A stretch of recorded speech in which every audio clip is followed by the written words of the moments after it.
യേശുക്രിസ്തുവിൽ എല്ലാവർക്കും വന്ദനം. നോയമ്പിൻ്റെ 17-ാം ദിവസത്തിലേക്ക് നമ്മൾ പ്രവേശിക്കുകയാണ്.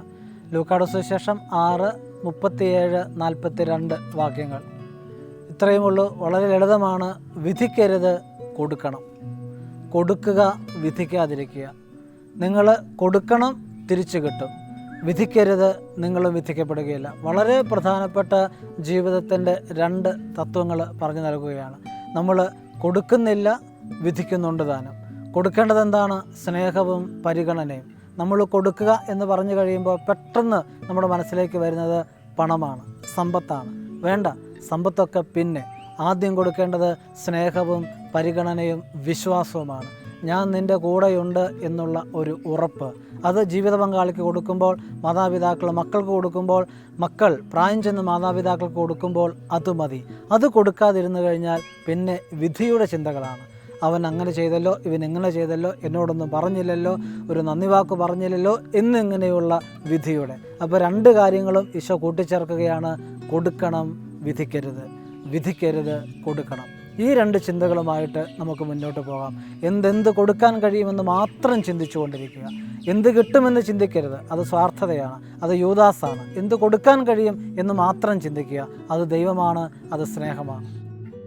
വൈറ്റേസി കുടുംബത്തിൽപ്പെട്ട വൈറ്റിസ് കാഡ്രാഗുലാരിസ് എന്ന് പറയുന്ന ചങ്കലം പരണ്ടയാണ് നമ്മൾ ഇന്ന് പരിചയപ്പെടുന്ന ഔഷധ സസ്യം. നിങ്ങളുടെ എല്ലാവരുടെയും വീടുകളിൽ നിർബന്ധമായും വച്ച് പിടിപ്പിക്കേണ്ട ഒരു ഔഷധ സസ്യമാണ്. കാരണം ഒരു നല്ല ശതമാനം ആൾക്കാർക്കും ജോയിൻറ്റ് പെയിൻ ഉണ്ട്, പ്രത്യേകിച്ച് മുട്ടുവേദന, അസ്ഥി തേയ്മാനം, മുട്ടുചിരട്ട തേഞ്ഞുകൊണ്ടിരിക്കുന്നു, നടക്കാൻ പറ്റുന്നില്ല, ഇരിക്കാൻ പറ്റുന്നില്ല, നല്ല വേദന. അതിനുള്ള ഏറ്റവും നല്ല മരുന്നാണ് ചങ്കലം പരണ്ട എന്ന് പറയുന്ന ഈ ഔഷധ സസ്യം. ഇത് ചെറുതായിട്ട് അരിഞ്ഞ് വെളിച്ചെണ്ണയിൽ ഒന്ന് വറുത്തെടുത്ത് ചമ്മന്തി അരച്ച് കഴിഞ്ഞാൽ അതുമാത്രം മതി നിങ്ങളുടെ മുട്ടുവേദന മാറാൻ. ഇത് തന്നെ കഴിക്കാനോ ഇടിച്ചു പിഴിഞ്ഞ് നീര് കുടിക്കാനോ ഒക്കെ ശ്രമിച്ചു കഴിഞ്ഞാൽ ഒരു വെളുത്തുള്ളിയുടെ രസം പോലെ അത്ര രുചികരമല്ലാത്ത ഒരു രസമാണ് ഇതിൻ്റേത്. അപ്പം അതിൻ്റെ ആ കുത്തൽ മാറാൻ വേണ്ടി നമ്മൾ എണ്ണയിൽ ഒന്ന് വറുത്തിട്ട് ചമ്മന്തി അരച്ച് കഴിച്ചാൽ നിങ്ങളുടെ മുട്ടുവേദന, റെഗുലറായിട്ട് കഴിക്കണം, നിങ്ങളുടെ മുട്ടുവേദന പൂർണ്ണമായിട്ടും മാറും. വൈറ്റമിൻ സി, പ്രോട്ടീൻ, കൊഴുപ്പ്, കരോട്ടിൻ എന്നീ ധാതുക്കൾ അടങ്ങിയിരിക്കുന്ന ഏറ്റവും സമ്പുഷ്ടമായ ഒന്നാണ് ഇത്. സംസ്കൃതത്തിൽ അസ്ഥി സംഹാരി എന്നാണ് ഇത് അറിയപ്പെടുന്നത്. ബോൺ സെറ്റർ എന്നാണ് ഇത് ഇംഗ്ലീഷിൽ അറിയപ്പെടുക. അത്രമാത്രം നമ്മുടെ എല്ലിനെ ബലപ്പെടുത്തുന്ന ഒരു സസ്യമാണ്. ഈ ചെടിയിലേക്ക് ഒന്ന് ശ്രദ്ധിച്ചാൽ നിങ്ങൾക്ക് മനസ്സിലാകും, എല്ലിൻ്റെ അതേ ഷേപ്പാണ്, അസ്ഥിയുടെ അതേ ആകൃതിയിലാണ് ഈ സസ്യത്തിൻ്റെ ഷേപ്പ്. പ്രത്യേകം ഒന്ന് ശ്രദ്ധിക്കുക. ഇതിൻ്റെ മറ്റ് ഔഷധ ഗുണങ്ങൾ നമ്മൾ കാണുകയാണ്. ഇതിൻ്റെ തണ്ടും ഇലയും പച്ചയ്ക്ക് ഇടിച്ചു പിഴിഞ്ഞ് 20 ml അത്രയും തന്നെ തേനും ചേർത്ത് കഴിച്ചാൽ ക്രമം തെറ്റിയ ആർത്തവം പൂർണ്ണമായും ശരിയാകും. ഒടിവും ചതവും ഉള്ള ഭാഗത്ത് ഇതിൻ്റെ തണ്ട് ഇടിച്ച് ചതച്ച് വച്ച് കെട്ടുന്നത് നല്ലതാണ്. പെട്ടെന്ന് എല്ലുകൾ കൂടാൻ ഇത് സഹായിക്കും. എള്ളെണ്ണയിൽ കാച്ചിയെടുത്താൽ ചതവ്, ഉളുക്ക് എന്നിവയ്ക്ക് ഇത് പുരട്ടാൻ കഴിയും.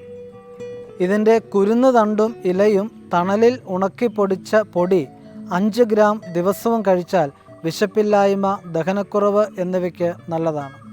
ഇത് ഒരു വള്ളിച്ചെടിയാണ്. നിങ്ങൾക്ക് നിങ്ങളുടെ മുറ്റത്ത് നട്ടു വളർത്തി ഏതെങ്കിലും ഒരു മരത്തിൽ കയറ്റിവിടാം. അതല്ലെങ്കിൽ ചെടിച്ചട്ടിയിൽ വളർത്തി നിങ്ങൾക്കിത് കട്ട് ചെയ്ത് നിർത്തുകയും ചെയ്യാം. അപ്പോൾ ഏതെങ്കിലും തരത്തിൽ നിങ്ങളിത് വളർത്തിയെടുക്കാൻ പ്രത്യേകം ശ്രദ്ധിക്കുക. ക്രിസ്മസിന് വേണ്ടി ചെറിയ ഒരു ഹെർബൽ ഗാർഡൻ ഉണ്ടാക്കിയെടുക്കുന്നതിന് വേണ്ടി നമുക്ക് ഇത് പ്രാർത്ഥനാപൂർവ്വം നട്ടുവയ്ക്കാം.